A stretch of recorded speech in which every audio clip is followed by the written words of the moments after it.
Very much, everybody, and it feels very good actually to be back on a construction site. If you remember, not so long ago we rebuilt the old post office into the Trump Hotel, and we sold it to Waldorf Astoria, and it was a great success, and we had great luck with the building. We did a good job. We built it quickly and relatively inexpensively, and for about $200 million, and that was a big hotel, big project.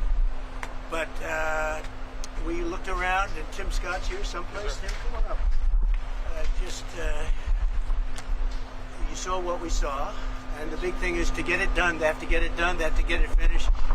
And very importantly, we have to get interest rates lowered in our country. Our country is the hottest in the world right now, but the one section, people are pretty much unable to buy housing because the interest rates are too high. We have no inflation. We have a lot of cash coming in. The tariffs have been unbelievable now. People that didn't even believe in tariffs are saying, what a great move that was. We have hundreds of billions of dollars coming in. Japan, just on one deal, is paying us $550 billion. And they opened up their economy. It's incredible, the deal. And they're happy, we're happy, everybody's happy. But we should have the lowest interest rate of any country, and we don't. We should have. Every point is worth $365 billion. So we want to get the rates down, but we also want to get the Fed building finished. So I met with the contractors, we toured it with the chairman, and we had a very good tour, and we'll talk to you about it sometime, but Tim and I, we sort of understand what happened. Too expensive. Bottom line is this, that Americans deserve to become first-time home buyers. President Trump has created the best economy in the world. The one thing that would make it better is lower interest rates. Full employment is even more possible. Wages rise faster as interest rates come down when your employment is at 4.1% because of your leadership. We have revenues coming in at record-breaking. Maybe last month even more revenue coming in than bills going out, which is remarkable. They found $26 billion. They said, where did that come from? Nobody, I think that's been many decades since that happened. I can't remember that. They found $26 billion last month, and they said, where did that come from? I said, why didn't you try the tariffs? And it was true. We're taking in hundreds of billions of dollars, and our country's doing great, and we have no inflation, and the numbers, the job, everything is good. The one thing we have to do is get housing prices down and the interest rates down so people can buy the house, because they're all making money, but they can't get the interest rate down. We have to. Amen. All right. He's been my friend for a long time. You've been on a number of construction sites. Did you see mismanagement going on or funds that aren't? Well, I see a very luxurious situation taking place. Let's put it that way. And I was given a very nice tour by the head of construction. And look, if you look over here, they're trying to open up the basement. When you open up a basement, first of all, it's the worst space. Always a basement is the worst space in a building. And it's also the most expensive space to build. And especially here because you have a water line.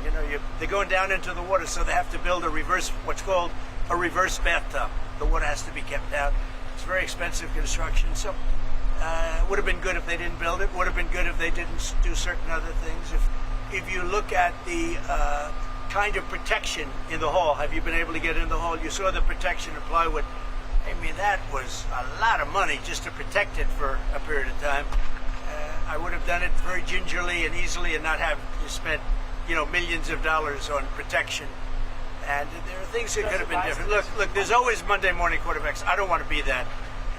I want to help them get it finished. It's been going on for years, and I want to help them get it finished. And what we really want to do, and I think I can speak for Tim, and I think I can speak for the entire Senate, we can speak for everybody, frankly, is we want to see interest rates come down.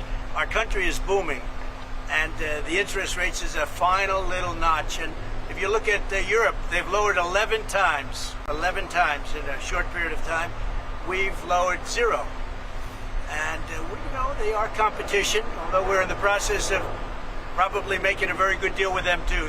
They want to make a deal very badly. So we're making a deal. We just completed our deal with Indonesia. We just completed our deal with the Philippines. We're making unbelievable deals, and the money is pouring in. We want to get interest rates down. But on interest rates, at some point, does the level of interest rates now slow economic growth? Yeah, it never helps it if it's high. Never helps it. Well, it's already as good as we're doing. Think of how well we'd be doing. We'd be like a rocket ship. As good as we're doing, we'd do better if we had lower interest rates. And we should. We're prime. Don't forget, without us, the whole world collapses. So we should have the lowest interest rate because, you know, you can talk about Switzerland, you can talk about wonderful countries, no debt, no, but without us, everything collapses. We should have the lowest interest rate. And if you took it down 3 points, not a little bit, but 3 points, if you got us down to 1, we would save more than $1 trillion basically with just a paper transfer. You wouldn't be cutting costs of anything, you wouldn't be building anything. Just a move of the hand saying we're going to lower interest rates, you would save $1 trillion a year. And there's nothing you can do to save that kind of money. Did the Fed chairman say why he's not? Well, we had a little talk about it, and I thought it was a very productive talk. He'll be able to tell you at his next meeting, but I will say that he did say the country is doing really well. Mr. President, you feel better or worse? And the country is really doing well. Mr. President. Yeah, please, go ahead. How would you describe your talk with him? Would you say that the energy was tense? You know, did you comment? No, I didn't think it was tense. No, I thought we had a good meeting. I really, no, there was no tension. There was no tension. I think he had more tension with my great senator to the right. He's pretty tough cookie. He was, you might say, well, I mean, look, bottom line is we had an honest, candid conversation about some of the overruns at this building. We had it in my banking committee, and he said we were wrong, and it turns out we were right. Thank God President Trump and his team took enough time to dig into some of the details, and the details are clear.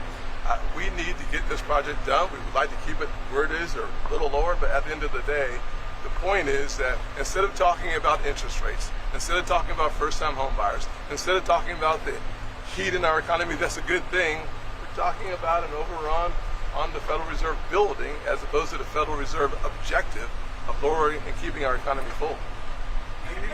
you know, as an example, they built parking spots under a building next door. Really expensive. That's very expensive. When you're starting to build parking lots, underground parking lots, that's a very expensive thing.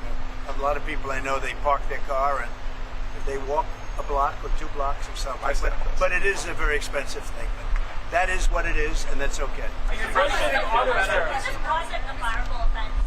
What? Is this project a fireable offense for Jerome Powell? Look, I would love to see it completed. I don't want to put that in this category. It's a very complex thing that could have been made simple. I built a great hotel, and the great hotel that everybody in this group knows very well, it's called the Old Post Office, and it's a much bigger project than this, and I spent $200 million building it. And it was taken down to the steel, for the most part, taken down, you know, you've seen it go up. And I built it quickly, and I built it for $200 million. That was a much bigger job than this. Spent $200 million. And it's got marble bathrooms, the top fixtures, the best of everything, all brand new. So, you know, this is a very expensive job. I don't know. It got out of control. And that happens. That happens. It's a shame. Are you negotiating on auto tariffs? Your auto tariffs. What was the final No, I'm not thought? negotiating on auto So does tariffs. EU looking at 15% like Japan? Well, it For autos depends. coming in? What Japan did is they brought down their tariffs. They gave us $550 billion because they didn't want to pay 20. They were 28%, and they gave us $550 billion up front. 100%, 500. We get 90, they get 10. 90%, they get 10. And there's no payment. It's not a loan or anything. It's a signing bonus, I call it. But they gave us $550 billion and took down the tariffs a little bit, and then they agreed to open their economy to everybody. This was not easy. This took, you know, a lot of people walked out of rooms and things. Sometimes they walked out of rooms, went back to Japan. Right. I said, where are they? They went back to Japan, and then they called and they said, can we make a deal? They came back a couple of times. This happened. This was, as you know, it was over a period of months, and ultimately they agreed to open their economy. Now, the opening of the economy is worth more than $550 billion, the payment that they made. It's worth more. So between that and the payment, we reduced it down to 15%. But they were at about 28%, and then they bought it down, basically. But could other countries buy it down? Yeah, I would let other countries buy it down. Sure. Mr. President, do you feel better or worse about your relationship with the Fed chairman after this meeting? I feel good about it. I mean, look, I have one dispute, and the dispute is there could be some things with money and, you know, where it comes from, how it's come from. how it's printed, where it's printed, all of the standard things with the Fed. But I just want to see one thing happen. Very simple. Interest rates have to come down. And If the interest rates don't come down, we're knocking it out of the park with high interest rates. If he's hurting If interest rates come down, then that final little element kicks in, and that's housing. And the sad part is that people, wonderful young people, young couples starting off, they can't get a mortgage because the rates are too high. First-time home Tim buyer. knows that better than anybody, I think. Mr. President, if the rates are hurting families in the country, why let that keep going for another 8 months? Why not just fire the chairman Because now? to do that is a big move, and I just don't think it's necessary. And I believe that he's going to do the right thing. I believe that the chairman is going to do the right thing. I mean, it may be a little too late, as the expression goes, but I believe he's going to do the right thing. The fact is, it's so big what's taking place in America, where the King of Saudi Arabia says you have the hottest country anywhere in the world, and I thought you were dead 1 year ago. I thought we were dead. I just left NATO, as you know. They're agreeing to pay 5%. We're not paying anything. We send them the equipment. They pay for 100% of everything now for the war, Ukraine. But I just left NATO, and every one of those leaders said, every country, they said, and very smart countries, very successful countries, frankly, and every one of them said you have the hottest country in the world. We did that over a period of a year, less than a year. I mean, if you think, less than. They say a year ago we were dead, and today. So I'm here 6 months, and we did it over, and we had the help of men like this and people like standing right behind me. They're great. Leadership matters. They're great professionals. They really are. They're great professionals. And in a short period of time, we made it the hottest country in the world. With all of that being said, we'd like to see, we can always do better, and we can do better if interest rates come down. Do you have any Good job, you do. Do you have Do a any- nice job. I watch you a lot. Thank you. I appreciate that, Mr. President. Do you have a name in mind to replace the chairman? I do. Or you one person? 2 people. Maybe 3. Any clues? I'd pick him, but I think he's not leaving the Senate. No, sir, I'm not. I'd pick Tim. Thank you. meant to put pressure on Jerome Powell to resign? No, there's no pressure. No. We want to have, his term comes up soon. I think he's going to do the right thing. Everybody knows what the right thing is.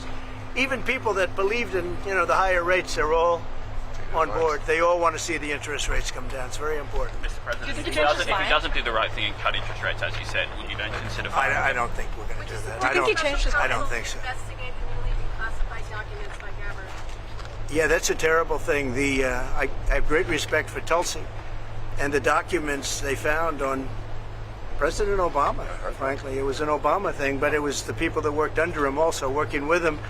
And no, it's a very, very serious thing. Thank you very much. Mr. President, what was the final straw?